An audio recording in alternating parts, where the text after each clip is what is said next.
नमस्कार दोस्तों। तो यूएस के डोनाल्ड ट्रंप साहब ने एक वीडियो पोस्ट किया है सोशल मीडिया के ऊपर, जिसमें उन्होंने तेहरान के ऊपर जो इस तरह से अटैक किया है वो दिखाया है। और अभी उस युद्ध उस स्थिति में आ गया है कि किसी भी परिस्थिति में इसको जीतना है। डोनाल्ड ट्रंप साहब के ऊपर अब ये दबाव बढ़ते जा रहा है, किस तरह से स्टेट ऑफ हॉर्मुज ओपन नहीं हो रहा। तो वो ईरान की जो राजधानी है तेहरान, उस पर अटैक करके उन्होंने सोशल मीडिया पर इम्पैक्ट डाला है कि क्या हम कर सकते हैं, हमारी जो पावर है हम क्या दिखा सकते हैं।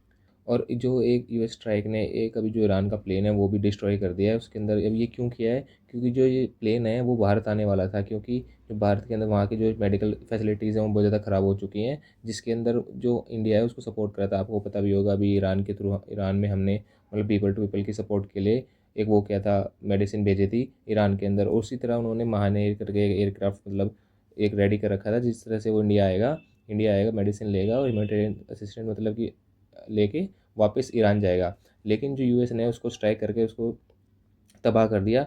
लेकिन इसके बाद जो ईरान ने ये बोला है कि जो ये वॉर क्राइम है, मीन्स उन्होंने जेनेवा जो कन्वेंशन है उसके अंदर हवाला देते हुए बोला है कि ये वॉर क्राइम है। आप वॉर क्राइम मीन्स जैसे कि कुछ जेनेवा कन्वेंशन में बताता हूँ कि क्या होता है। जैसे इंटरनेशन के अंदर 1949 के अंदर साइन किया था 196 कंट्रीज ने किया, जिसके अंदर बोलता है कि जो ह्यूमैनिटी लॉ जैसे कि वॉर हो रही है उसके अंदर सिविलियन है और जो बच्चे हैं उनको प्रोटेक्ट करना। मान लो जैसे कि कोई एग्जांपल, जैसे कि जो जो सिक शोल्डर है मतलब जो चोट लग गई है उनको मतलब साइड करना, और जो मतलब कि सहायता प्रोवाइड करा रहे हैं देश उनके ऊपर अटैक ना करना। जिस तरह से ईरान के ऊपर अभी अटैक हुआ है, मतलब अमेरिका ने जिस तरह से अटैक किया है उसके जो एयरक्राफ्ट है वो इसी को शो कर रहे हैं कि जेनेवा कन्वेंशन का मतलब ये वॉर क्राइम हो रहा है, जिसके अंदर यूएसए को अपना डोमिनेंस दिखा रहा है। लेकिन ये वॉर क्राइम है और ये नहीं होना चाहिए था।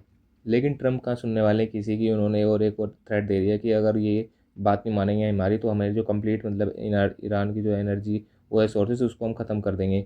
और ये डोमिनेंस दिखाता है कि यूएसए का किस तरह से वो इस युद्ध पे मतलब जीतना चाहते हैं। स्टेट ऑफ हॉर्मुज़ एक मतलब एक ऐसे सिचुएशन में आ चुके हैं डोनाल्ड ट्रम्प साहब कि ना वो निकल पा रहे हैं इस युद्ध से और ना उसके अंदर मतलब एग्रेशन दिखा पा रहे हैं। तो वो कुछ भी करने के लिए तैयार है। उन्होंने स्टेट ऑफ हॉर्मुज़ को रीओपन करने के लिए बहुत ज़्यादा जोर लगा दिया, नाटो को बुलाया लेकिन नाटो नहीं आया।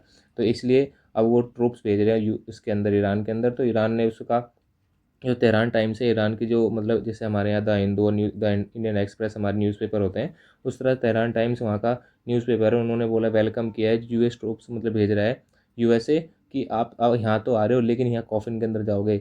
आपको पता है कॉफिन क्या होता है? तो ये बोलना चाह रहे हैं कि आप यहाँ तो आ रहे हो लेकिन यहाँ से जाओगे नहीं। वेलकम टू हेल करके उनका स्वागत किया है, जो दिखाता है कि ईरान अब कुछ भी करने को तैयार है। लेकिन इसके कारण जो क्रूड ऑयल है वो लगातार ऊपर जा रहा है। फिर भी डोनाल्ड ट्रम्प साहब ये थ्रेट दे रहे हैं कि हम उनके जो इस खरगारलैंड के ऊपर जो ईरान जो ऑयल है और वो है सब उसको हम ख़त्म कर देंगे।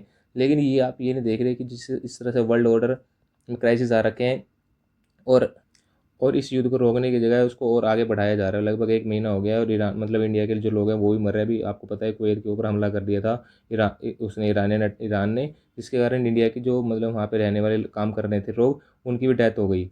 और जो ये अटैक हुआ था और जो कुवैत है उसकी पावर जो मतलब डिसैलिनेट मतलब जैसे कि यहाँ पे इंडिया में क्या है, पानी आप नीचे से वेल से निकाल लो या फिर वो लगा हुआ है समरसेबल उससे ऊपर आ जाता है। लेकिन जो हमारे अरब कंट्रीज़ के देश हैं उनके पास ऐसा कोई सोर्स नहीं है। तो क्या करते हैं, जो पानी कि समुद्र का पानी होता है उसको डिसैलिनेट करते हैं। मतलब कि ये मशीन लगा के किसी समुद्र का पानी है इसको क्या करेंगे, वो यहाँ से लेंगे और उसको डिसैलिनेट मतलब यहाँ से उसको प्योर फॉर्म में करेंगे, पीने लायक फॉर्म में। लेकिन जो ईरान है अब इस पे अटैक कर दिया, कुवैत का जो ये था इसके ऊपर अटैक कर दिया कि इसके कारण वहाँ की जो पानी की रिक्वायरमेंट है वो मतलब बेकार हो जाएगी और वो उनको घुटने टेकने पड़ेंगे उस देश को। लेकिन ये चीज़ बहुत बेकार है क्योंकि क्रिटिकल इंफ्रास्ट्रक्चर पे अगर अटैक कर रहे हो तो ये बहुत ज़्यादा बेकार है। ये भी एक वॉर क्राइम ही है।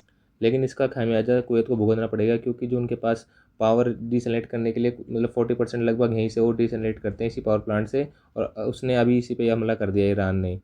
आप ये सैटेलाइट इमेज देख सकते हैं जिस तरह से ये शो कर रहा है कि हमारा डिस्ट्रॉय हो चुका है जो पावर प्लांट है। क्योंकि अरब अरब लीग के पास मतलब जो अरब कंट्रीज़ हैं उनके पास ऐसा कोई मेजर सोर्स नहीं है वाटर का, इसलिए वो इसी के ऊपर निर्भर हैं और इस ईरान ने भी उसको डिस्ट्रॉय कर दिया है। इसी को देखते हुए जो पाकिस्तान ने उसने क्या कहते हैं होस्ट किया है, सऊदी अरब के ऊपर अटैक हो रहा है, तुर्की के ऊपर अभी अटैक हुआ था और इजिप्ट के ऊपर। तो ये एक साथ आए और बातचीत करें जिस तरह से इस वॉर को रोका जाए। मतलब कि उनकी जो फॉरेन मिनिस्टर है उनकी मीटिंग हुई थी एक साथ कि इस वॉर को किस तरह से हम हैंडल किया जाए और रोका जाए, ताकि बातचीत करके इस युद्ध को मतलब एक टेबल पे आके इसको सुलझाया जाए। लेकिन ऐसा लगता नहीं है क्योंकि ईरान ने अभी इसको मना कर दिया है कि हम इसे पार्टिसिपेट नहीं करेंगे। Pakistan forum is on, Iran did not participate and Tehran refuse the Mediterranean plan. जो मतलब कि मेडिटेरियन जो पाकिस्तान से कह रहा था कि हम मेडिटेटर का रोल अपना सकते हैं, लेकिन अभी तेहरान ने इसको डिनाई कर दिया है। और अभी देखते हैं कि न्यू डेवलपमेंट क्या होते हैं, लेकिन जो क्रिटिकल इंफ्रास्ट्रक्चर है इसके ऊपर जो अटैक हो रहा है वो बहुत ज़्यादा क्रूशियल हो सकता है किसी भी कंट्री के लिए और वहाँ के लोगों के लिए। तो ऐसी इन्फॉर्मेशन वीडियो देखने के लिए चैनल को आप सब्सक्राइब कर सकते हैं और शेयर कर सकते हैं वीडियो। Thank you.